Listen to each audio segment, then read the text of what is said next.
우리 창세기 3장 22절부터 24절까지 보겠습니다. 3장 22절부터 24절까지 같이 읽으실게요. 여호와 하나님이 이르시되 보라, 이 사람이 선악을 아는 일에 우리 중 하나같이 되었으니 그가 그의 손을 들어 생명나무 열매도 따먹고 영생할까 하노라 하시고, 여호와 하나님이 에덴 동산에서 그를 내보내어 그의 근원이 된 땅을 갈게 하시니라. 이같이 하나님이 그 사람을 쫓아내시고 에덴 동산 동쪽에 그룹들과 두루 도는 불칼을 두어 생명나무의 길을 지키게 하시니라. 아멘. 하나님께서 제 몸은 영을 온전히 주장해 주시기를 원합니다.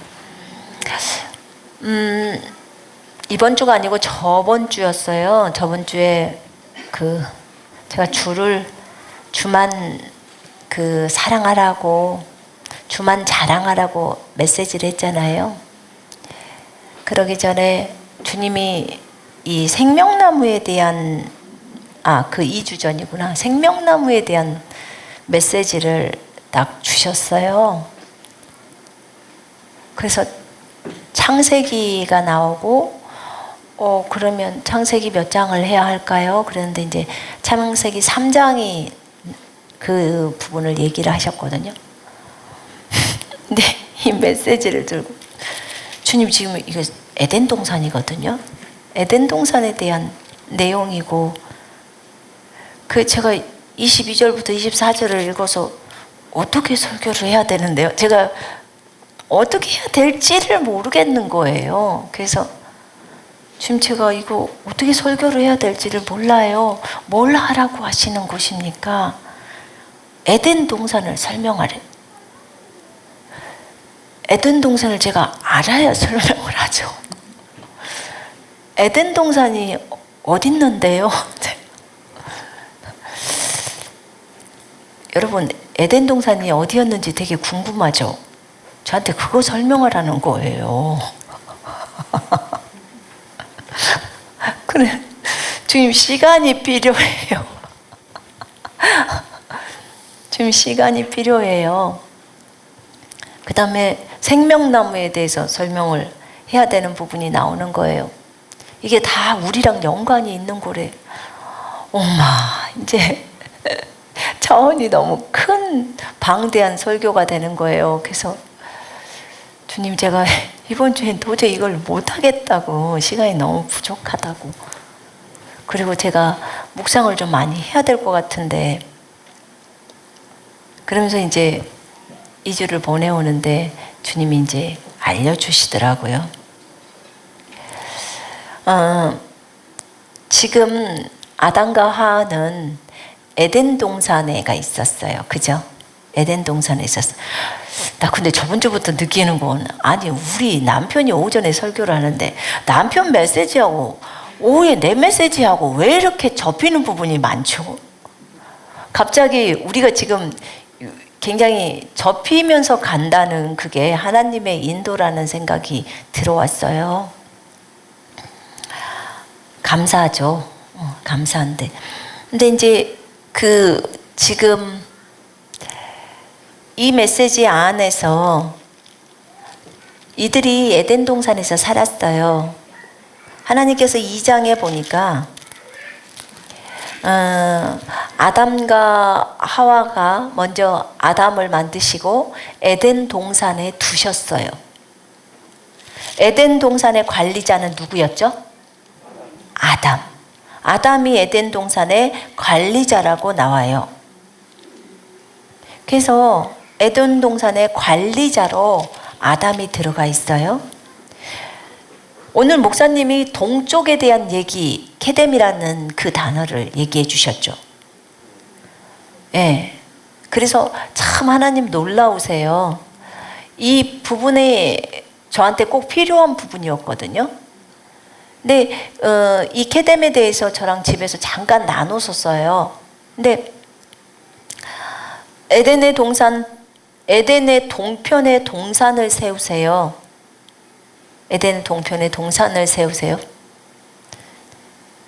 그리고는 그곳에 동산을 세우시고 그곳에다 하나님 보시기에 즐겁고 양식으로 좋은 나무를 놔둡니다. 동산 가운데는 생명나무와 선과 악의 지식의 나무도 있어요. 지금 2장 8절 9절 보고 있어요. 창세기.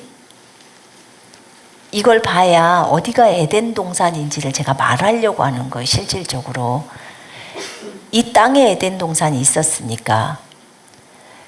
근데 거기 그 에덴 동산에는 양식으로 있는 좋은 나무가 있었고, 그 다음에 동산 가운데는 생명나무와 선과 악의 지식의 나무가 있었어요. 이 지상의 에덴 동산에. 그 다음에 그 에덴 동산에서 강이 에덴에서부터 흘러나와요. 그 동산을 적시고 그 강이 4개의 원천이 되는데, 첫 번째 그 원천은 피손강이에요. 두 번째는 기온강, 에디오피아 땅에 흐르죠. 세 번째 강은 히데겔, 아시리아 동편 후, 네 번째 강은 유프라데스. 이 4강으로 흘러가요. 에덴에서부터 물이 나와요. 지금 이렇게 이제 2장을 기본적으로 기억을 하고 계셔야 돼요. 주 하나님께서 그 사람을 데려다가, 아담을 데려다가 에덴의 동산에 두시고 그것을 관리하고 지키게 하시더라. 그리고 동산의 모든 것은 다 따먹게 했지만 선과 악의 지식의 나무에서 나는 열매는 못 먹게 하셨어요. 왜냐하면 그 열매를 먹게 되면 결과가 오기 때문에 그래요. 어떤 과일 하나를 따먹었는데 그 과일 하나를 먹음으로 결과가 일어나요. 결과가 일어나요. 먼저 저한테 제가 물었어요. 주님 그렇다면 주님께서 지금 창세기 3장에서 주님이 하시고 싶어 하시는 말씀이 그 에덴 동산에서 이 사람들을 주님이 내보내시잖아요. 그 사람이 우리 중 하나같이 되어 선과 악을 알게 되니 혹 그가 손을 내밀어서 생명나무의 과실도 따서 먹고 영원히 살까 함이라. 아까 분명히 과일을 먹으면 결과가 있다고 했어요. 그죠? 선과 악의 지식의 나무에서 나는 열매를 먹었을 때의 결과는, 자, 이게 과일이라고 칩시다. 이게 선악과라고 쳐봐요. 그럼 이것을 앙 하고 먹었어요. 한 입을 먹었는데 그 결과가 어떤 현상이 일어나냐면 3장 7절에 그러자 그들의 눈이 둘 다 열려요. 맞죠?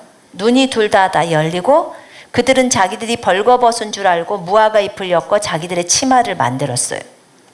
선악과를 먹고 나서, 그 열매를 먹고 나서 수치가 생기고 부끄러움이 생기고 죄악을 알아버리는 거예요. 지금 이런 결과를, 아니 육신적으로 보면 그냥 과일인데 과일 한 입을 먹고 이런 것을 알아버린, 이 몸에서 느끼는 거죠. 아는 결과가 있는 거예요. 왜냐하면 아담이, 하와가 주님이 동산에서 거니시고 주님의 음성도 듣고, 그 사람들은, 아담은 하나님하고 그냥 직접적으로 얘기를 했던 존재예요. 여러분한테 매일 주님이 나타나셔서 같이 얘기를 해요. 정윤아, 너 오늘 어땠니? 이렇게 만약에 물었다고 쳐봐요. 주님, 제가 오늘 이랬는데요. 어떤 사람들은 정말 열받았어요. 이렇게 말할 수 있잖아요. 그렇게 주님하고 계속 교제를 한다면 여러분들의 삶이 어떨 것 같아요?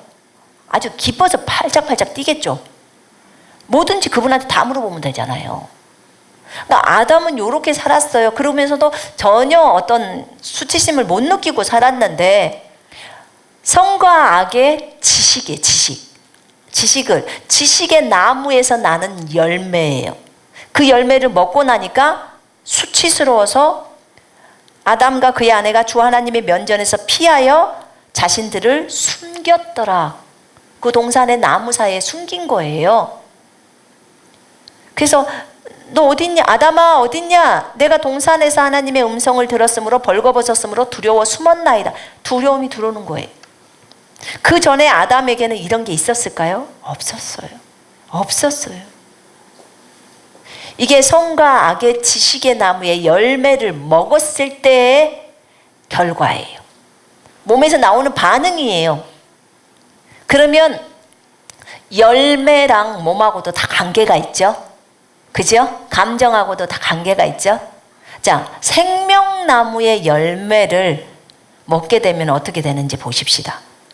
자, 22절에 혹 그가 자기 손을 내밀어서, 이제 선과 악을 알게 되었는데, 이들이 우리처럼 하나님처럼 혹 그가 자기 손을 내밀어서 생명나무의 과실도 따서 먹고 영원히 살까 함이라. 생명나무의 과실을 먹게 되면 어떻게 된다고요? 영원히 산다고요. 안 죽는다고요. 그러니까 과일 한 입을 먹었는데 과일 다 먹었다고 영원히 산다면, 지금 이 지상에 있는 사람들은 아마 그거 1억 원이라 해도 1억 원 내고 그 과일 먹지 않을까요? 여러분들 같으면 먹겠어요, 안 먹겠어요? 안 먹어요? 먹지요. 당연히 먹지 않겠습니까? 자, 말기암 환자에게 생명나무 열매가 1,000,000원이야. 먹을까요, 안 먹을까요? 자, 100,000원이야. 10개도 먹어. 그러지 않겠습니까? 1억이어도 10억이어도 어떻게든지 그걸 먹을걸요?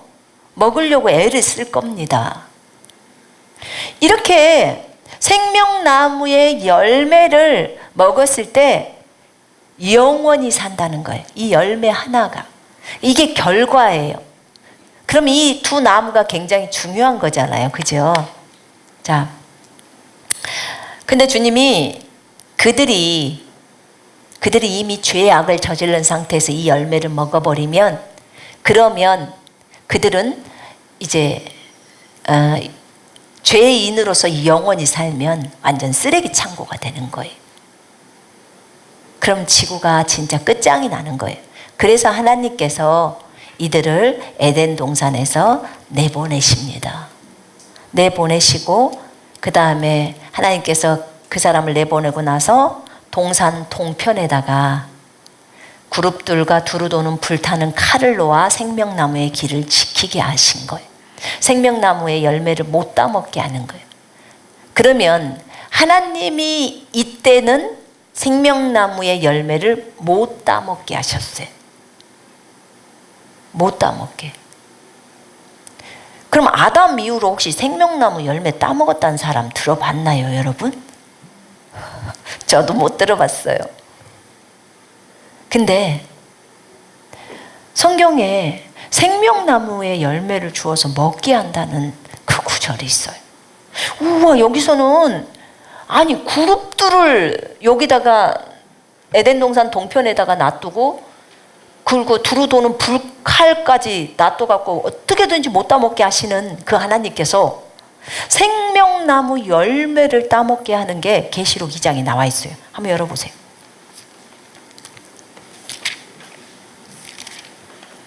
다 우리하고 상관이 있는 내용이라 여러분 잘 들으셔야 돼요. 2장 7절 제가 읽을게요. 귀 있는 자는 성령께서 교회들에게 하시는 것을 들을지어다. 이기는 자에게는 내가 하나님의 낙원 가운데 있는 생명나무 열매를 주어서 먹게 하리라. 이기는 자들에게는 생명나무 열매를 주어서 먹게 하신대요. 어떤 자에게요? 이기는 자에게. 이기는 자에게. 이 이기는 자에게 생명나무 열매를 주어서 먹게 하신다고 하셨어요. 여기서 이긴다고 말할 때 제가 궁금했던 것은, 먼저 주님, 이기는 자가 돼야 돼요. 그럼 여기서 이겨야 돼요. 그런데 이긴다는 그 내용이 지금 주님이 말씀하시는 그 부분을 말해주세요. 제가 그랬어요. 여기서 이기는 자가 누구인지로 아느냐? 지금 내가 에베소 교회에게 뭘 요구하는지를 봐라. 그게 이기는 것이다. 너희는, 에베소 교회는 내가 너의 행위와 수고와 인내를 알며 또 네가 어떻게 악한 자들을 용납하지 아니한 것과 거짓말쟁이들을 찾아내고 네가 참고 인내하고 내 이름을 위하여 수고하고 지치지 않는 것을 아노라. 네가 날마다 자기 부인하면서 십자가 지면서 내 이름을 위해서 이렇게 모진 고난을 받고 박해를 받으면서 오는 거 내가 다 알아. 너네 남편이 그렇게 핍박하지, 너네 자녀들이 너희를 어렵게 하지, 가족들이 어렵게 하지, 주변의 사람들이 너희를 핍박하지, 회사에서 너희를 어렵게 하지. 그러나 네가 거기서 참고 인내하고 있지, 내 이름 때문에 정말 많이 수고하지. 내가 다 알아. 그리고 너는 또 지치지도 않으면서 그 일을 계속해 나가지. 내가 네가 자기 부인하면서 나를 사랑해서 오는 거 알아. 그 부분은 알아. 그런데 너한테 책망할 것이 있어. 네가 첫사랑을 버린 거야. 첫사랑 버린 거야. 어디서 떨어졌냐, 언제부터 잘못되었는지를 네가 기억해. 돌이켜. 몇 년도 몇 월 며칠 날 네가 그때부터 나하고 사이가 멀어졌지. 여전히 주님의 일은 한다고 하지만 주님을 사랑하는 그 사랑, 나를 애타게 찾고 애타게 갈망하는 그 갈망,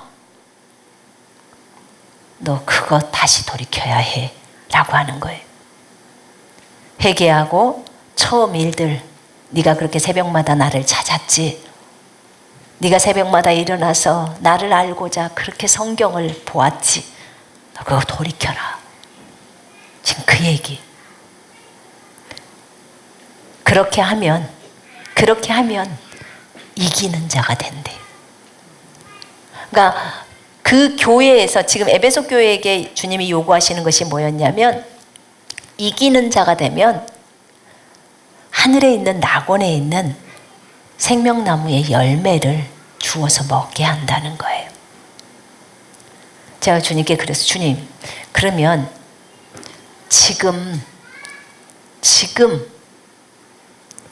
생명나무 어디 있어요? 주님께서 그것은 하늘에 있다. 하늘에 있다고 하셨어요.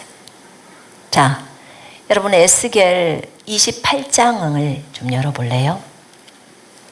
제가 킹제임스 성경이랑 지금 개역 성경을 같이 보거든요. 네, 에스겔 28장을 열어보세요. 에덴 동산은 하늘에도 있고 이 지상에도 있었습니다. 두 곳에 있었어요. 에덴 동산. 하늘에 새 예루살렘 성이 있었고 이 지상에 예루살렘이 있었습니다. 하늘에 성막이 있었고 이 지상에 성막이 있었습니다. 이 지상의 것들은 전부 하늘의 모용들이었습니다. 기본적으로 이걸 생각하시고 들으셔야 돼요. 28장에 13절에 보면요, 네가 하나님의 동산 에덴에 있어, 이런 표현이 있어요. 거기 있나요? 13절에 네가 옛적에 하나님의 동산 에덴에 있어서 각종 보석, 고동보석과 황보석과 금강석과 황옥과 홍만호와 창옥과 청보석과 남보석과 홍옥과 황금으로 단장하였으며 네가 지음을 받던 날에 너를 위하여 소고와 비파가 준비되었도다. 이거는 지금 사탄을 만들었을 때, 하나님이 창조했을 때, 그때는 사탄이 아니었고 너는 기름 부음을 받고 지키는 그룹입니다. 그룹이었어요, 처음에. 지가 그리고 반역을 해서 이제 마귀가 되어버린 거죠. 근데 하늘의 에덴에서 하나님의 동산이라고 그래요. 하나님의 동산 에덴. 하나님의 동산 에덴. 하늘에 있었던 이 에덴에서 기름 부음을 받고 또 거기서 만들어졌던 거예요. 그러니까 하늘에 하나님의 동산 에덴 동산이 있었어요. 자, 아까쯤에 보면 지금 우리가 계시록을 봤는데 계시록 2장에 이기는 그에게는 내가 하나님의 낙원이라고 그렇게 적어져 있죠? 내가 하나님의 낙원 가운데 있는 생명나무의 열매를 주어서 먹게 한다고 이렇게 나와 있어요. 자, 하나님의 낙원은 어디 있대요? 어디가 있어요? 하늘에 있죠. 설마 이 지구를 지금 낙원이라고 말하는 사람은 없겠죠. 그죠? 네. 낙원에 이렇게 질병 많지 않아요, 여러분. 그래서 하늘에 에덴 동산이 있었고 이 지상에 에덴 동산이 있었어요. 에덴 동산에는 반드시 생명나무가 있어요. 생명나무가. 주님이 저에게 알려주시는 것은 뭐였냐면 생명나무가 있었던 것을 주목해라, 그거였어요. 그 다음에 이기는 자에게는 하늘의 낙원에 있는 생명나무의 열매를 주어서 먹게 한다는 거예요. 그럼 우리는 이기는 자가 되어야겠죠. 사랑이 회복이 되면 가능해요. 사랑이 회복되면. 그럼 어떻게 해야지 하늘에 있는 하나님의 낙원에 있는 생명나무의 열매를 주어서 먹을까요? 그거는 우리가 하늘로 올라가는 길 외에는 없어요. 하늘에 낙원에 있는 열매를 먹으려면 하늘로 올라가는 길밖에 없다고요. 하늘에는 누가 데리고 가야 되는데요? 누가요? 주님이 내려가야죠. 그래서 여러분 천국 방문할 것을 사모해야 돼요. 천국 방문. 여러분이 사랑이 회복되면 하늘로 불러 올릴 거예요, 여러분들을. 그리고 그 열매를 주어서 먹게 하실 겁니다. 그거는 꼭 대환란 때만 일어나는 일이 아니에요. 제가 여러분들한테 도전을 하려고 하는 거예요. 하나님이 왜 이 메시지를 이 마지막 때 하게 하시는지. 주님, 그러면 구체적으로 예전에 첫사람 아담을 만들 때 에덴 동산을 두었던 그 자리가 어디입니까? 라고 물었어요. 지금 생명나무는 없다고 하셨는데 그때 그 에덴 동산은 지금 없대요. 그러면 그 자리는 알지 않습니까? 주님이 가르쳐 준 것은 생명나무는 나 예수다 라고 하셨어요. 생명나무가 예수님인 건 여러분 다 아시잖아요. 그죠? 예수님은 우리 속에도 계세요. 생명나무인 나 예수다. 그러면 저한테 가르쳐 준 건 이거였어요. 내가 왜 가나안 땅을 젖과 꿀이 흐르는 땅이라고 했는 줄 아느냐? 가나안 땅을 젖과 꿀이 흐르는 땅. 포도를 두 사람이서 한 송이를 메고 와요. 얼마나 포도 알이 컸으면 그러겠어요. 그죠? 그리고 주님이 또 이런 얘기를 하셨어요. 내가 왜 멜기세덱을 예루살렘의 왕으로 내려보냈겠느냐? 그리고 예수님이 재림을 할 때 어디로 오느냐? 내가 생명나무다. 주님 이스라엘이군요. 이스라엘이 에덴 동산이었습니까? 정확하게 이 에덴 동산이 이 동산 있잖아요. 그 자리가 예루살렘이에요. 너희 하늘에 예루살렘이 있다는 걸 모르느냐? 그럼 이 지상에 예루살렘이 있다면 그게 동산인지 금방 알아야 하는데, 여러분, 가나안 땅은 젖과 꿀이 흐르는 땅이에요. 우리가 보기엔 척박하지만 실제 거기에서 나는 과일들은 굉장히 컸어요. 그곳이 에덴 동산이었어요. 그러면 주님, 구체적으로 생명나무가 있던 자리는 어디입니까? 그렇게 제가 물었어요. 그랬더니 주님이 그 얘기를 하는 거예요. 내가 어디로 내려오느냐? 여러분, 예수님이 재림하실 때 어디로 오시죠? 어디로? 큰 소리로 해봐요. 감람산. 맞죠? 감람산으로 내려오셔요. 감람산. 감람산으로 내려오셔. 예루살렘 앞 동편 감람산. 오늘 읽어야 될 내용 중에 동편이 너무 많이 나와요. 그래서 제가 저희 남편하고 하는 설교가 이게 좀 겹친다고 하는 게, 왜 동편일까? 이 케뎀이라는 단어가 동쪽이라는 의미가 있고, 앞이라는, 우리가 집 앞에 있어요. 그러면 집 앞에 있을 때 우리가 대문으로 들어가죠. 그죠? 대문이 뒤에 있나요? 보통? 대문은 다 앞에가 있잖아요. 그죠? 앞이라는 뜻이 있어요. 케뎀이라는 이 동쪽이라는 그 뜻 안에는. 앞에는 문이 있어요. 그 케뎀의 뜻이. 동쪽은 문이에요. 문. 우리가 그 예루살렘 성이 있는 저희 집에 그 사진이 있거든요. 그걸 보면서 제가 여러분들한테 설교도 했어요. 예수님은 동문으로 들어오신다고. 동쪽 문으로.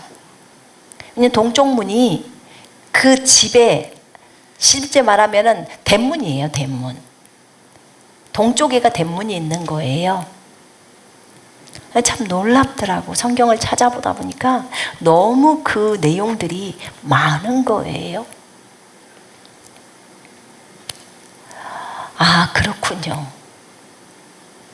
에덴 동산이, 사실은 에덴 동산에서 그 강이 흘러나오잖아요. 물이 흘러나오는 게 보좌예요, 보좌. 근데 우리가 그것을 연결해서 성경을 보지 못하니까 놓친 거예요.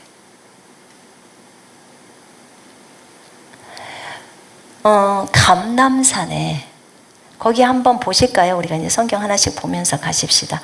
스가랴서 한번 보세요. 스가랴서 14장. 이제 주의 날이 오죠. 주님이 이제 재림하시죠. 구약에서는 여호와가 재림하는 걸로 나와 있어요. 근데 신약에서는 예수 그리스도가 오셔요. 자, 그의 발이 그날의 예루살렘 앞 동편에 있는 올리브산 위에 서시리니 올리브산은 그 중간이 동쪽과 서쪽으로 갈라질 것이다 라고 하면서 나와 있어요. 그의 발이 예루살렘 앞 곧 동쪽 감람산에 서실 것이요. 그날에 그의 발이 예루살렘 앞 곧 동쪽 감람산에 서실 것이요. 예수님이 어디로 오셔요? 감람산으로. 예수님은 생명나무세요. 이 지상의 에덴 동산에 있었던 생명나무가 있었던 그 자리로 오신답니다. 그 자리로. 참 놀랍죠. 본인이 생명나무시기 때문에 그 자리에, 생명나무가 있던 그 자리에, 그곳으로 주님이 재림을 하신다는 거예요. 거기 보면 나의 하나님 여호와께서 임하실 것이요 모든 거룩한 자들이 주와 함께하리라 5절에 그렇게 나와 있죠. 그 다음에 8절에 보면 그날의 생수가 예루살렘에서 솟아나서 절반은 동해로 절반은 서해로 흐를 것이다. 생수가 흘러나오는 거예요. 아까 에덴 동산에서 강이 흘러나왔죠. 그죠? 물이 흘러나왔죠. 생수가 흘러나온 거예요. 에덴 동산에서 흘러나와요. 그게 보좌기 때문에 흘러나오는 거예요. 왜 보좌인지는 뒤에서 계시록 22장이랑 다 나와요. 거기에 설명이. 예루살렘에서 솟아나서 간다는 거예요. 여기 예루살렘은 실제적인 우리 눈에 보이는 저 팔레스타인 땅에 있는 예루살렘이에요. 그 예루살렘. 그래서 9절에 여호와께서 친히 천하의 왕이 되신다고 나와 있죠. 예수님이 영존하신 아버지시니까 이렇게 예루살렘에 대해서 이제 설명이 나와 있어요. 감람산으로 오셔요. 그럼 생명나무가 있었던 자리는 그곳이에요. 예수님이 재림하실 그곳. 적어도 우리가 아는 것은 감람산이 동산의 중앙이었구나. 그곳에 생명나무와 성가하게 지식의 나무가 있었구나.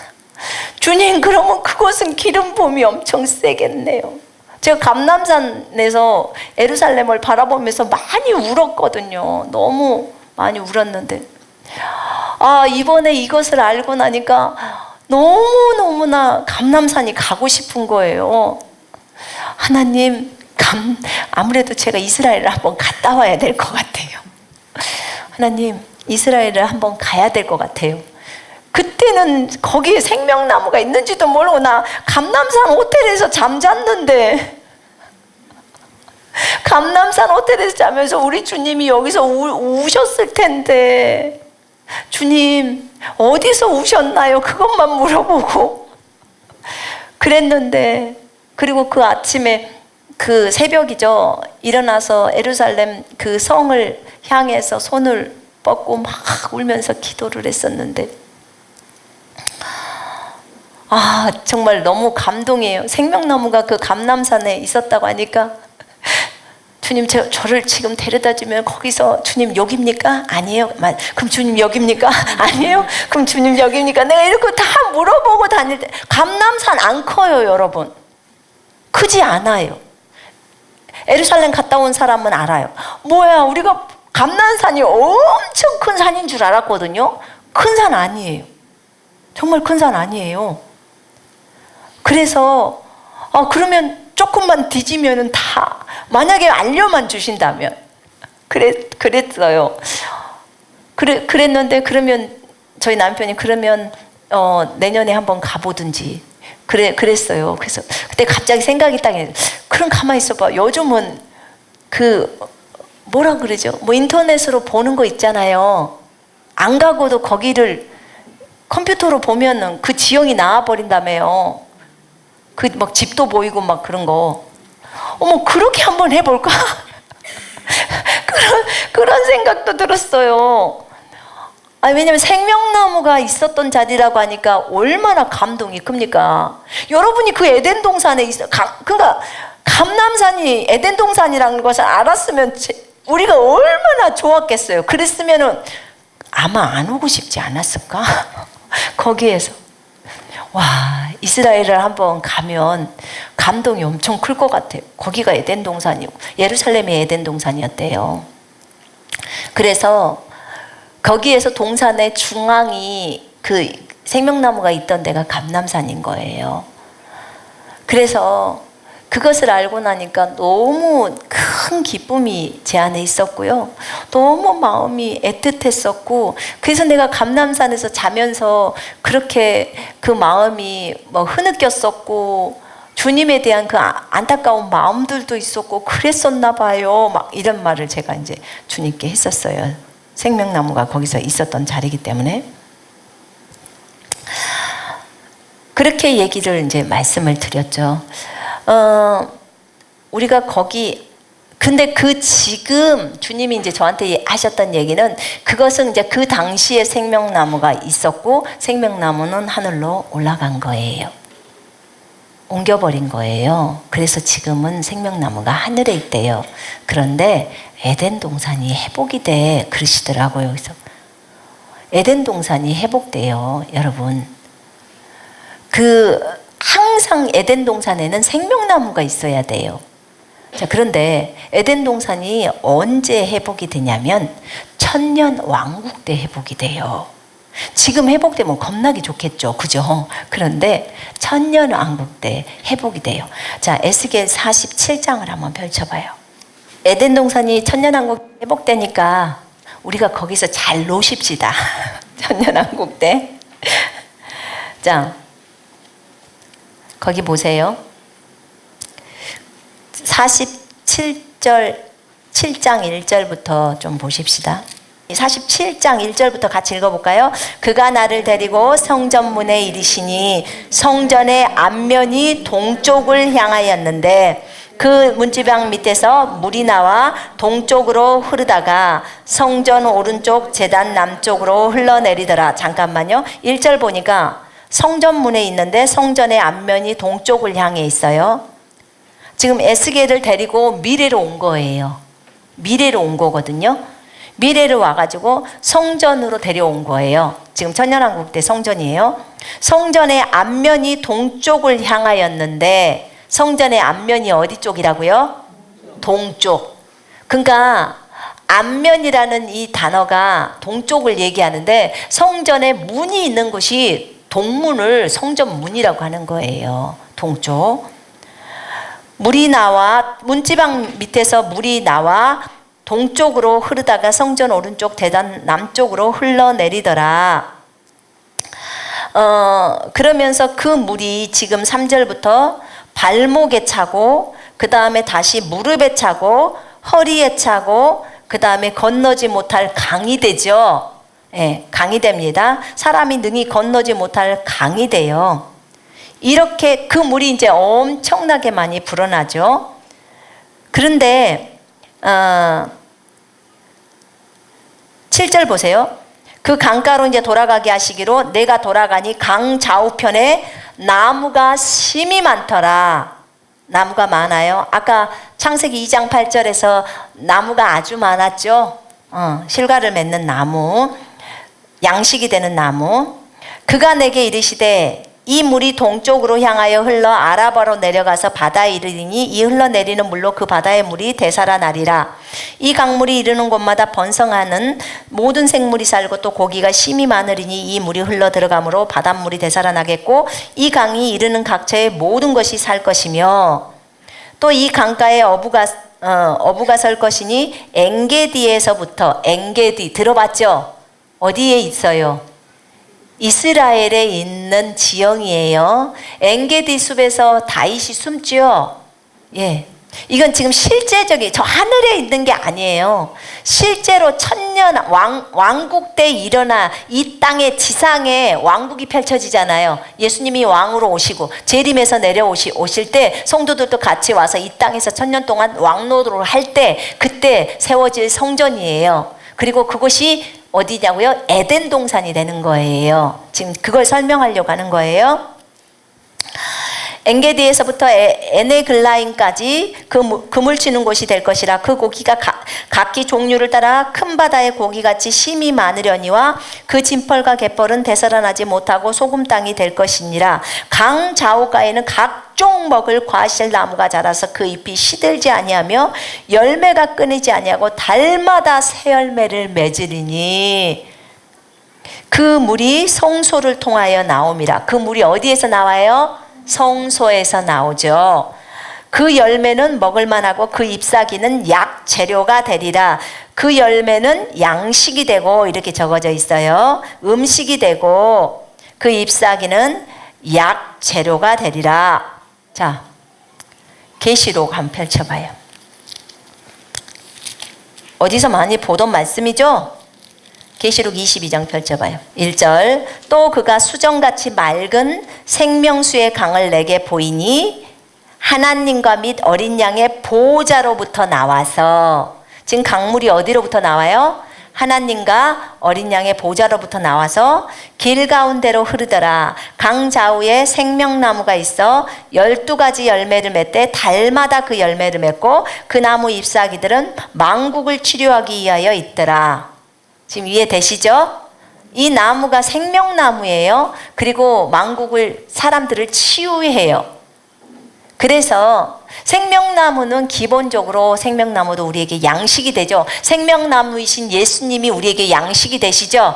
여러분 성찬할 때 생명이신 예수님을 먹습니다. 맞죠? 나는 생명의 빵이니 나를 먹는 자는 살 것이야 이렇게 얘기를 하십니다. 예. 그래서 이게 지금 계시록 22장에 나와 있는 생명나무는 이것은 어디에 있는 에덴 동산이냐면 새하늘과 새 땅에 있는 에덴 동산이에요. 22장에. 근데 천년왕국대에 있는 에덴 동산은 지금 에스겔 47장이에요. 이 22장에 있는 그 에덴 동산은 새하늘과 새 땅이기 때문에 더 이상 바다가 없어요. 새하늘과 새 땅에는 바다가 없다고 배우셨죠? 네, 바다가 없어요. 그런데 강 좌우편에 그렇게 과실나무가 있고 생명나무가 있어요. 생명나무가 있고 또 그 생명나무 이파리는 치유를 하게 되어 있어요. 그렇게 그것이 새하늘과 새 땅이에요. 그러면 천년왕국 때는 지금 47장에는 실질적으로 지명들이 일어나요. 여러분, 생명나무의 열매를 통해서, 생명나무에서는 그 열매를 중요시 여기는데, 그 생명나무이신 예수님이 이제 우리에게 무엇을 주시냐면 생명을 흘려 보내주셔요. 우리가 생명을 받죠. 여러분, 하나님의 생명을 받으셨나요? 하나님의 생명을 우리가 받았어요. 하나님의 생명을 받았기 때문에 우리가 하나님의 자녀가 된 거예요. 근데 이 생명나무의 특징이 생명을 흘려보내는 역할을 하는 거예요. 근데 이 생명나무가 이제 이 천년왕국에 있는데, 천년왕국에서도 있는데, 이 생명나무를 통해서 생명이 흘러가고 이 강물을 통해서 생명이 흘러가요. 자, 그 강물은 아까 하나님의 보좌에서 흘러나온다고 했고, 여기 47장에서는 성소에서 흘러나온다고 했어요. 성소라는 것은 성전이죠, 그죠? 성전에서 흘러나와요. 여러분, 새하늘과 새 땅에는 성전이 없어요. 왜냐하면 예수님 자체가, 아버지 자체가 성전이 되신다고 계시록 21장에 나와 있어요. 자, 21장 22절에 성 안에서 내가 성전을 보지 못하였으니 이는 주 하나님 곧 전능하신 이와 및 어린 양이 그 성전이심이라. 그렇게 나와 있어. 그러니까 새하늘과 새 땅에는 따로 성전이 없어요. 그분 자체가 성전이시기 때문에 새하늘과 새 땅에. 그러나 천년왕국에는 성전이 있어요. 성전이 또 지어져요. 그래서 성전이 지어지고 또 절기가 지켜져요. 장막절을 또 지켜지죠. 장막절을 지키지 않는 자는 하나님이 비를 안 줘요. 천년왕국 때는. 천년왕국 때까지는 다시, 왜냐하면 그 환란 때부터, 환란 때 그 제사를 시행한다고 했죠. 제사를 시행하다가 중간에 이제 제사를 폐지하잖아요. 그러니까 제사가 시행될 동안에는 제사 제도가 생기고 율법을 다시 지키는 문제가 등장을 해요. 왜냐하면 이스라엘이 이제 중점이 되기 때문에 그래요. 이방인의 때가 아니기 때문에 그때는. 그리고 이제 천년왕국이 되게 되면 실질적으로 예수님이 어디에 계시냐면 예루살렘에 계시는 거예요. 예루살렘이 에덴 동산이라니까요. 말씀드렸잖아요. 거기에 성전이, 그 솔로몬 성전이 있던 그 자리 있잖아요. 거기에 성전이 세워져요. 그래서 그 성전이 기본적으로 이제 제3성전이 거기에 들어오면서 제사 제도가 시행이 되어야 하니까 있을 거예요. 근데 대환란 때 많이 파괴가 되죠. 그런데 천년왕국이 오면서 예수님이 재림하면서 변화가 일어나기 시작해요. 그 땅들이 회복이 돼요. 에스겔 47장 지금 읽고 있으니까 조금 보십시다. 거기 보면 지금 이 강물이 닿는 곳마다 모든 생물이 살고, 9절에 그렇게 나와 있죠. 생물이 살죠. 그리고 이 물이 동쪽을 향해서 흘러가죠. 그죠? 동쪽에서 흘러나오죠. 흘러나오고 그 다음에 이 물이 바다에 이르든지, 이게 바다라는 것은 이제 사해바다 얘기하는 거예요. 그 모든 생물이 살고 고기가 심히 많아져 버리는 거예요. 고기가 각기 종류대로 바다의 고기가 심히 많은데, 사해 지역에는 소금기가 너무 강해서 저희가 거기를 가봤는데요. 다른 사람들이, 여행하는 사람들이 거기를 들어갔는데 그냥 몸이 둥둥 떠요. 수영 못해도 거기는 다 떠요. 다 떠. 소금기가 너무 많으니까. 그 정도로 세요. 근데 거기 그 물이 지금은 죽은 바다라고 하죠. 사해라는 말이 죽은 바다 그 말이에요. 죽을 사자를 쓴 거거든요. 그래서 죽은 바다예요. 물고기가 살 수가 없어요. 그런데 거기에 물고기가 있고 이제 살아나는 거예요. 그 강물이 들어감으로 인해서 생명의 강이기 때문에 다 살려버리는 거예요. 고기도 다 살아나고 주변이 다 살아나는 거예요. 그런데 11절에 보니까 그 진펄과 개펄은 살아나지 못하고 소금 땅이 될 것이라. 근데 요 부분은 안 살린다는 거예요. 그러니까 일부분에 있어서 그 천년왕국을 1000년을 살 동안에 일부분은 그 회복을 시켜주는 거예요. 하나님이 창조 때처럼 회복을 시켜주는 거예요. 땅이 회복되죠. 그런데 일부분은 그대로 여기 지금 보니까 우리가 같이 읽었잖아요. 갯벌과 진벌은 되살아나지 못하고 소금 땅이 돼버린다는 거예요. 그것은 그대로 그냥 놔두겠다는 거예요. 안 해주시고 이렇게 달라져 있고요. 스가랴서를 보면 스가랴서 14장 10절을 한번 보세요. 8절에는 그날에 생수가 예루살렘으로부터 솟아나서 그렇게 나오죠. 이제 앞바다로 가고 이렇게 한다고요. 10절에 그 온 땅이 게바에서 예루살렘 남쪽 림몬까지 평원처럼 바뀔 것이요 예루살렘은 높여져서 그곳에 사람이 거하게 되리니. 자, 평원처럼 바뀌게 된다는 거예요. 그러니까 진짜 우리가 살기에 좋은 땅으로 하나님이 바꿔주신다는 거예요. 예수님이 재림에서 내려오시면서 이제 땅이 바꿔지는 거예요. 우리가 어떤 사람들은 그런 얘기를 하더라고. 대환란 때 너무 환경이 안 좋게 이렇게 됐는데 그러면 우리는 어떻게 이 지상에서 삶을 사나요? 그거는 우리가 걱정할 일이 아니에요. 왜냐하면 그건 주님이 하실 일이. 아니 그러면 불과 유황도 많이 내렸고 그 다음에 많은 사람이 죽었고 이런 것들을 어떻게 처리하시나? 왜 주님이 걱정하셔야 될 일을 당신이 걱정을 해요? 여러분 그건 우리가 해야 될 일이 아니에요. 주님이 이렇게 다 바꿔버리시겠다는 거야. 자, 빛이 있으라. 그럼 빛이 나와요. 그분 그렇게 하시는 분이에요. 그러니까 우리가 그것까지 걱정할 일이 아니에요. 지금 여기 천년왕국에서는 지금 바다가 그대로 있어요. 바다가 있어요. 물고기도 있어요. 그럼 우리는 또 물고기도 먹나 보죠. 그러니까는 바다가 있기 때문에 여기는 천년왕국 때의 예루살렘이고 그 다음에 에덴 동산인 거예요. 그 다음에 에덴 동산이 아닌 지역에서도 사람들이 많이 살잖아요. 당연히 많이 살지요. 많은 사람들이 있게 되는데 그렇기 때문에요. 하나님이 회복을 하겠다고 하세요. 회복을.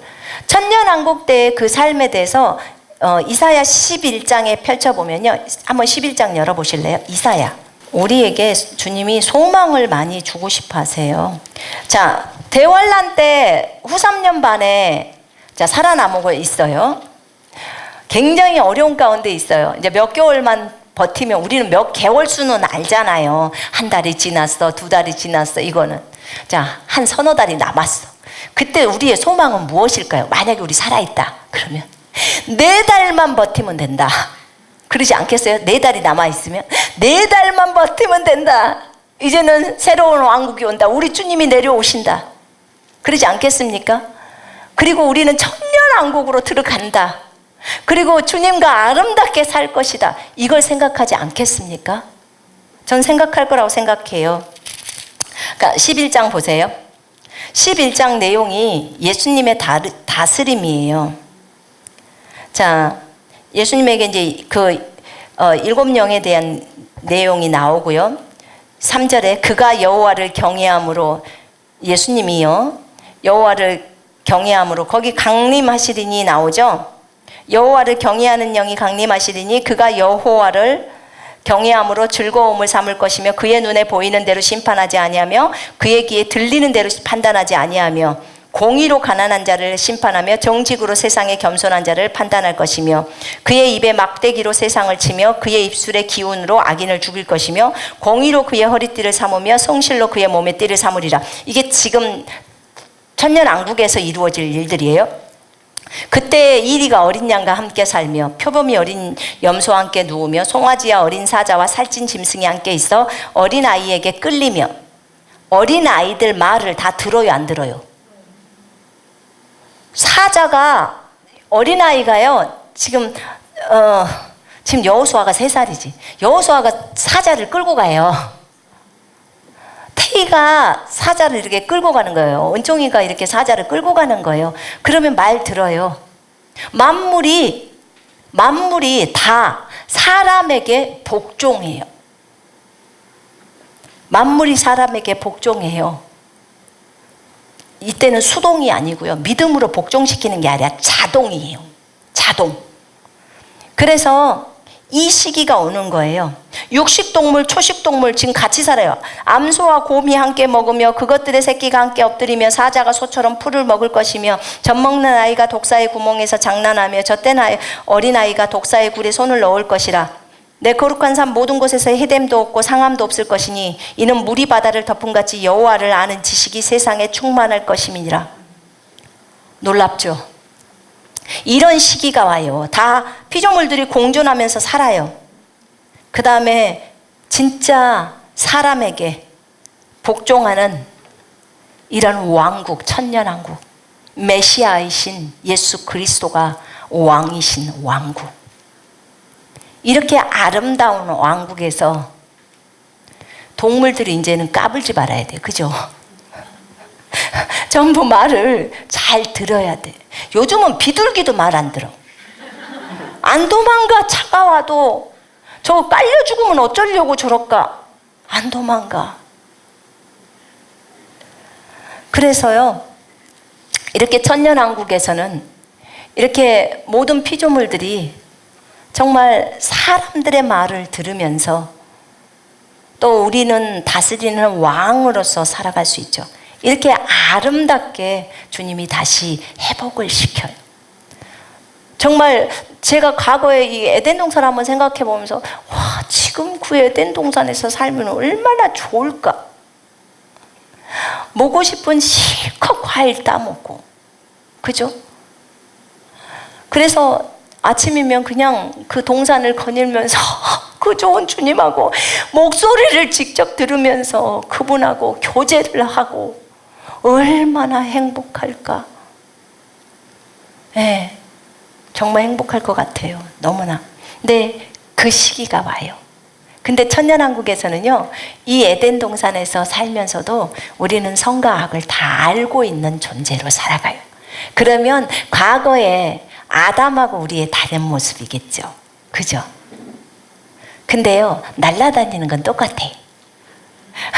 천년왕국 때는 다 날아다녀요. 예, 네, 마음껏 나를 수 있어요. 그러면 그때처럼 회복이 될까요? 빛으로 둘러싸여 있나요? 당연하죠. 그땐 당연하지 않아요? 그 좋은 주님하고 함께 살면서 신부인 우리들이 그분 곁에서 함께 다스리면서 살게 되죠. 물론 이 땅의 백성들은 여전히 아기 낳고 뭐 이렇게 살게 되죠. 우리는 예수 그리스도와 혼인을 했기 때문에 그분만을 바라보면서 살게 되는 것이고, 이렇게 행복하게 살아요. 어쨌든 결국은 에덴 동산에는 강이 있었고, 그 강이 어디로 흐르든지 그것이 생명을 주는 강이었고, 첫 번째 에덴이 이 지상에 예루살렘에 있었을 때는 4개의 근원의 강으로 흘러 들어갔었고, 천년왕국 때도 이렇게 성소에서부터 물이 흘러와서 그 죽어있는 바다 쪽으로 들어가서 다 물고기를 살리고 다 변화시키는 거. 꼭 그런 것 같아요. 옛날에 어디서 본 장면이 있는데 이렇게 물이 이렇게 닿을 때 식물들이 막 살아서 움직이는 그런 영상들이 있잖아요. 한 번도 안 보셨어요? TV 같은 데 보면 이렇게 꼭 어디 가면 그런 게 나오냐면 그 텔레비전 사러 가면 그런 그 전자제품 팔 때 텔레비전에 켜면 막 꽃들이 막 살아나는 것처럼 막 이렇게 나오잖아요. 그런 것처럼. 근데 제가 낙원에 있는 꽃은 봤잖아요. 진짜 너무너무 아름답거든요. 제가 에버랜드도 가봤는데 에버랜드에 그 꽃 축제 막 이런 거 할 때 보면 꽃이 많이 폈잖아요. 그거하고는 비교가 안 돼요. 왜냐면 거기는 꽃들이 다 말해버리잖아요. 꽃들이 다 대화를 해요, 우리들이랑. 그렇게. 아니, 에버랜드가 그렇다는 게 아니고 저 하늘의 낙원이요. 그렇게 말을 해요. 여러분, 그곳에 가고 싶지 않아요? 가고 싶죠? 아니, 그냥 계속 가서 사는 거 말고요. 잠깐 방문하는 거. 잠깐 방문하는 거. 제가 지금 저번 주에도 얘기했고 이번 주에도 얘기합니다. 왜냐하면 주님이 그 시기가 됐다고 하셨어요. 이제 잠깐 올라와야 될 시기가 됐대요. 잠깐 올라와야 할 시기. 왜냐하면 마지막 때 사역을 위해서 이제는 좀 주님하고 의논해야 될 시기가 온 거예요. 그래서 잠깐 올라와야 한대. 근데 여러분, 요 시기가 됐다면 여러분들도 정신 차려야 돼요. 그러면 여러분들도 기도해야 되는 거예요. 제가 말씀드렸잖아요. 하루에 500명씩 간다는데 우리 교회에서 가야 되지 않겠습니까? 아멘도 별로 안 나와. 가고 싶은 생각이 없으십니까? 너무나 가고 싶어요. 저는 날마다 구해요, 주님께 지금. 주님, 오늘 데려가실래요? 주님, 제가 낙원에 있는 생명나무 열매를 먹기를 원해요. 준비하거라 라고 말씀하셨어요. 준비하거라. 그러면 어떻게 준비해야 되나요? 아까 말했죠. 사랑을 회복하면 돼요. 사랑을. 첫사랑을. 사랑을 안 해보셨다면 지금부터 사랑을 해야 하는 거예요, 그분을. 아가서를 읽어요. 아가서를 읽으시면서 그 아가서에 나오는 예수님이, 그러니까 솔로몬이 술람미 여인에게 나의 사랑, 나의 어여쁜 자라고 하면서 네가 내 마음을 빼앗았구나 라고 표현하는 것이 사실은 예수님이 신부인 교회인 우리들에게 네가 내 마음을 빼앗았구나 이렇게 표현해요. 예수님은 내 것, 나는 예수님 것. 여러분, 감히 우리가 어떻게 하나님에게 하나님은 내 것 이렇게 말할 수 있을까요? 그런데 성경이 그렇게 말해요. 그리고 주님은 그 표현을 엄청나게 좋아해요. 정말 좋아해요. 주님은요, 우리가 주님을 애인처럼 생각하기를 원해요. 연애만 해봤다면 애인이 뭔지를 알 거예요. 애인처럼 생각하기를 원해요. 그래서 제가 애인이신 주님, 주님은 나의 연인이에요. 난 주님이 너무 좋아요. 주님이 너무 사랑스러워요. 거기 표현이 나와 있어요. 그분이 팔을 벌려서 나를 안아주시고 왼팔로 나의 머리를 베게 하시고 오른팔로 나를 안아주시도다. 그분이 내 사랑이에요. 여러분의 사랑이에요. 멀리 계시는 분이 아니에요. 그분은 그런 사랑의 연인을 원하시는 거예요. 그 사람이 신부예요. 여러분, 지금 첫사랑을 회복하라는 거, 너 바울처럼 지금 일하지, 열심히 나를 위해서 인내하며 수고하며 이렇게 일해. 근데 첫사랑은, 나를 사랑했던 그 사랑은, 그 사랑을 회복해야 돼. 그래야 생명나무 열매를 먹을 수 있어. 그래야 그 생명나무 열매를 먹어야 생명이 사람들에게 엄청나게 흘러가서 물고기를 살리는 것처럼 영혼들을 살리는 거야 라고 하시는 거예요. 우리가 대추수해야 되잖아요. 이게 다 그래서 생명나무를 설교하라고 했던 거예요. 그러다 보니까 에덴 동산이 나왔던 거고, 주님은 그 동쪽이 문이었기 때문에 거기에 구룩과 불타는 칼을 놔둬서 생명나무 열매를 못 따먹게 한 거예요. 아담이 만약에 먹으려고 생각했으면 먹었을 거예요. 근데 생각을 못 했겠죠. 그리고 나중에 거기를 딱 지키고 있다는 것을 알기 때문에 자기가 거기를 가려고를 안 했겠죠. 아담이 살았을 때는 동산이 있었으니까, 에덴 동산이 옆쪽에 있었으니까 거기서 내보내고 다른 땅에가 머물러 있었으니까. 근데 그곳에서 주님은 생명나무 열매를 못 먹게 했고, 지금 우리들에게는 그 생명나무의 열매를 먹게 하시려고 사랑을 회복하라는 거예요. 생명나무는요, 예수님인데 생명나무의 열매, 그 열매는요, 사랑의 열매예요. 생명나무의 열매는. 아까 분명히 주님이 말씀하셨는데 그 부분에 첫사랑을 회복하라고 말했어요. 그리고 이기는 자는 그 열매를 먹는다고 했어요. 여러분, 오늘 오전에 목사님이 그런 얘기를 했어요. 사랑에 대한 위대한 사랑. 그 위대한 사랑, 그것은 친구를 위해서 자기의 생명을 내어놓는 사랑이었어요. 생명을 내어놓는 사랑. 이 생명나무는요, 사랑하고도 연관이 되어 있어요. 그 수준이 가야 해요.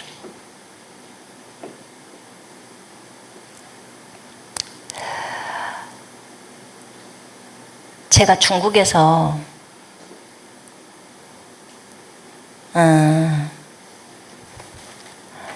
나올 때 천진에서 잡혀서 중경으로 돌아왔어요. 그때 제가 이제 주님 앞에 앉았을 때 제가 주님한테 이런 말씀을 드렸어요. 아직 제가 추방당하는지를 전혀 몰랐을 때. 주님, 저는 중국이 저를 추방할지라도 저는 이들을 사랑할 거예요. 그리고 중국을 위해서 제가 제 목숨을 드릴 거예요. 중국의 영혼들을 건지기 위해서 나는 기꺼이 죽을 거예요. 죽기까지 사랑할 거예요. 이렇게 말씀을 드렸어요. 그랬더니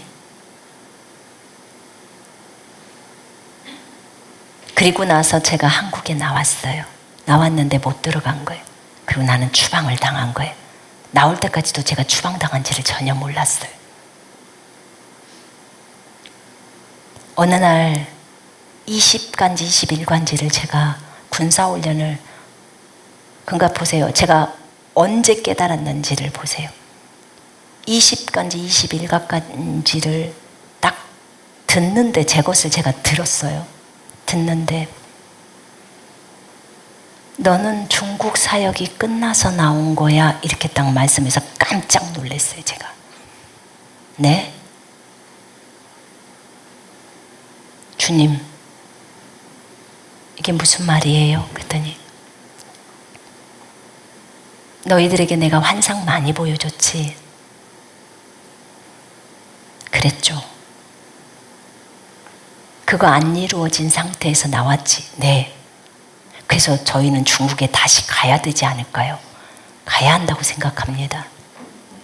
아니야. 왜요?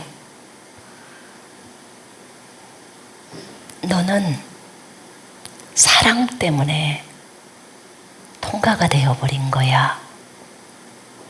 사랑 때문에요. 제가 그때 천진에서 잡힐 때 거기에 있는 영혼들에게 하나님의 말씀을 줘야 한다는 주님이 그날 아침에 나에게 했던 말 때문에 제가 거기서 잡히더라도 여기서 이 영혼들에게 주님의 생명의 말씀을 나눠줄게요. 이렇게 했는데 잡혔거든요. 근데 주님이 거기서 제가 먼저 사랑을 선택했기 때문에 그 다음에 상해로 넘어가야 하는 그것을 넘어가지를 못하고 잡힌 거예요. 주님이 저에게 가르쳐줬던 건 이거였어요. 네가 거기서 안 잡혔으면 너는 상해로 가서 사역을 했대. 그리고 내가 너에게 보여줬던 거 이루어진대. 대신에 네 영적인 수준은 조금씩 올라갔을 거래. 결국은 네 수준에서, 네 입에서 그 말이 나오기까지 사역을 했을 거래요. 그런데 너는 네가 거기서 내 마음을 먼저 선택해 버렸고, 그 다음에 너는 내 앞에서 중국을 위해서 중국이 너를 추방해도, 너를 죽여도 쉽게 그 말이에요. 나는 그들을 사랑할 것이고 그들을 위해서 죽을 거예요. 너는 최고의 사랑을 선택해 버렸다는 거예요. 그래서 너가 중국에 사는 사역이 끝났다고 했던 거야. 내가 한 사람을 양육을 할 때, 이게 주님 말이에요. 한 사람을 예수를 닮은 사람들로 길러낸다. 너희 선교사들이 사역을 하면 얼마나 하겠니? 여러분, 제가 사역을 한들 5천만 명을 영혼을 전도할까요? 네? 제 혼자의 힘으로 그걸 할까요? 여러분, 우리 알아야 돼요. 이 말 뜻을 알아들어야 돼요. 너희가 사역을 하면 얼마나 사역을 하겠니? 내가 이 많은 선교사들을, 많은 사람들을 끌고 올 때 나의 목표는 너희들을 그리스도의 장성한 분량까지 기르는 거야. 너희가 예수를 닮게 하는 거고 예수처럼 되게 하는 거야. 네가 그곳에서 중국을 사랑해서 중국의 영혼을 위해서 네 생명을 내어놓을 만큼 네가 그렇게 했기 때문에 더 이상 중국에서 네가 배워야 할 것이 없다는 거예요. 그래서 중국 사역이 끝났다는 거예요.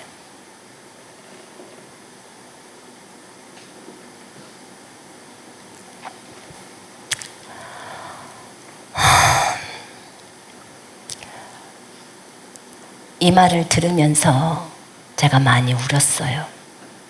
그랬군요, 주님. 그래서 나오게 되는 거야. 내가 한 사람의 사역자를 길러낼 때 그렇게 많은 돈을 투자하고 많은 물질을 너희들에게 주고 너희를 먹여 살리고 하면서 내 마음을 배우게 하고 내 사랑을 알게 하고, 그리고 그런 삶을 살게 하는 거, 그것이 나의 목표다. 내가 영혼들을 건지려고 생각하면 그 영혼들을 다 예수께로 이끌어올 때 주님은 꿈으로도 역사하실 수 있죠? 있어요, 없어요? 환상 줄 수 있어요, 없어요? 얼마든지 있어요. 얼마든지. 하나님이 은사 못 줍니까? 능력 못 준가요? 얼마든지 줄 수 있다는 거예요. 얼마든지. 한 영혼, 한 번 집회를 해서 1000만 명을 건질 수 있는 거예요. 그분이 능력이 없어서 못하는 게 아니에요. 한 사람, 주님과 닮은 한 사람을, 우리 이렇게 많은 사람인데 그 사람들을 주님을 닮게 만드시는 거예요. 그래야 진짜 이 땅에서 많은 예수들이 탄생할 거 아닙니까? 왜냐하면 예수님이 하나님이에요. 우리는 신부고요. 신부가 하나님 수준으로 와야 돼요. 신랑이 하나님인데 신부는 그냥 인간인가요? 신랑이신 분이 하나님이에요. 신부도 하나님 수준으로 와야 되는 거예요. 사랑에 있어서. 주님이 그걸 요구하는 거예요. 정말 이 사랑을 깨달았어요. 이 사랑을 깨닫고 어찌하면 제가 더 많이 성장할 수 있을까요 했어요. 갑자기 이 중국에서 있었던 이 내용을 저번 주에 주님이 저한테 딱 떠올리시는 거예요. 이 내용을 딱 떠올리시면서 저희가 이번 주에 뭘 기도했죠? 인주의 길이 나기를 위해서 기도했어요. 오늘은 저희가 기도를 안 했을 거예요. 저번 주에 제가 주님 앞에 이 기도를 올렸어요. 하나님, 이걸 떠올리시는 이유가 있으신 걸 제가 알아요. 결국은 동아기업이 저희한테 땅을 저희가 다 제시를 했어요. 동아기업이 그 길을 내주는데 자기네 땅 뒷부분을 좀 주시면 우리가 우리 땅을 다 드리겠다고. 그런데 주께서 다 모든 걸 주님이 다 주관하고 있죠.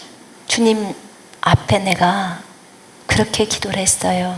하나님, 저는 이 길이 주님이 주실 것을 믿고 있어요. 주님이 길이라고 했으니까. 그런데 지금 주님이 이 기도를 저에게 올리라는 마음을 주셨고 저는 진심으로 주님 앞에 기도를 드립니다. 저들이 우리에게 길을 주지 않아서 안 주더라도 저 절대로 저들을 미워하지 않을 거고 사랑할 것이고 저들을 위해서 제 생명을 버립니다. 저들의 영혼들을 다 건질 수 있게 해주세요. 그렇게 말씀드렸어요. 그리고 이번 주 월요일인가 됐을 때 제가 남편에게 이런 얘기를 했어요. 여보, 나 중국에서 했던 그 기도 하나님이 그래서 나 중국에서 내보냈대요. 사역 이제 끝났다. 그것 때문에 끝났다고 했던 그거 주님이 떠올려 주셨고 나 그거 기도로 올렸어요. 그럼 뭐야? 그러면 인주 길 안 나오는 거잖아. 그렇게 돼버리면 또 끝나는 거 아니야? 난 잘 몰라요. 그러나 난 그들을 사랑해서 내 목숨을 하나님께 드렸고 그 영혼들을 건질 수 있게 해달라고 그렇게 했고 그들을 축복했어요. 그렇게 말했어요. 목요일날 그들로부터 통보가 왔는데 길을 안 주겠대요. 그런데 참 감사했어요. 너무 감사했어요. 그 다음날 제가 주님 앞에 기도로 물었어요. 주님, 저는 기뻐요. 주님, 어떤 상황이 오더라도 주님은 선하셨고 중국에서 저를 내보내신 것처럼 주님의 온전하신 뜻이 이루어지기를 원해요. 이제 우리는 어떻게 해야 하나요? 라고 물었어요. 그랬을 때 주님이 이렇게 말했어요. 인주에서의 일은 전부 끝났다. 주님, 저는 아직 여기에서 사역을 시작도 안 했어요.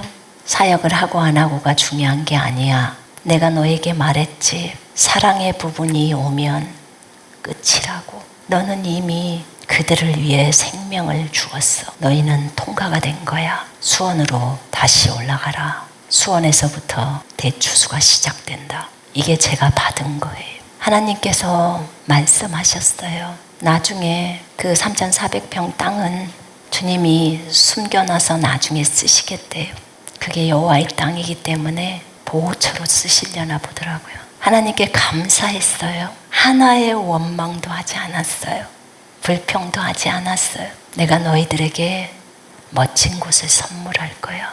너희는 인주로 와서 참 많은 어려움들이 있었다. 내가 이 6개월의 과정 동안에 너희들을 많이 다루었어. 여러분 생각나요? 2021년도 1월 3일 날 코로나의 확진이 42명이에요. 제가 2020년도 12월 달에 꿈을 하나를 꿨는데 꿈인지 환상인지 애언을 봤는데 7개인지 8개인지 기억이 안 나는데 1월 첫째 주 주일부터 빨간 동그라미를 막 치면서 일들이 일어나는 거예요.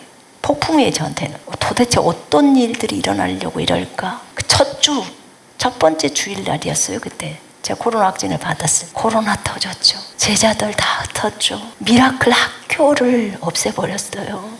학생들을 다 흩어버렸어요.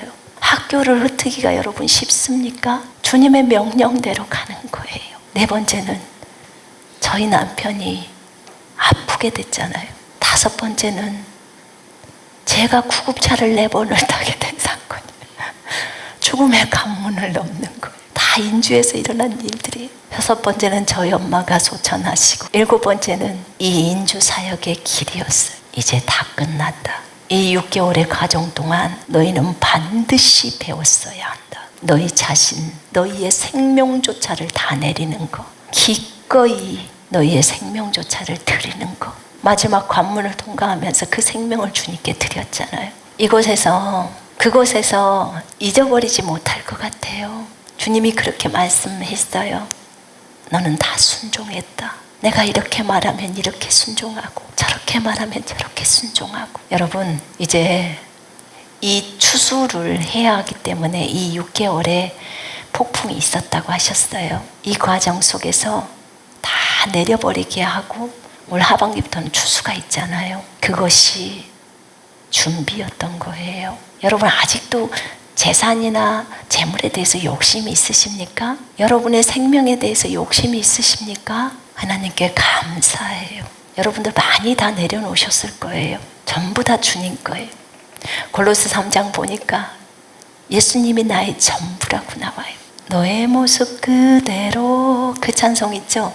너의 모습 그대로 사랑해. 그 찬송 안에 보면 너는 나의 전부란다 라고 나와요. 제가 가서 보니까, 다른 번역본에 보니까 너는 나의 전부야 라고 나와요. 너는 나의 전부야.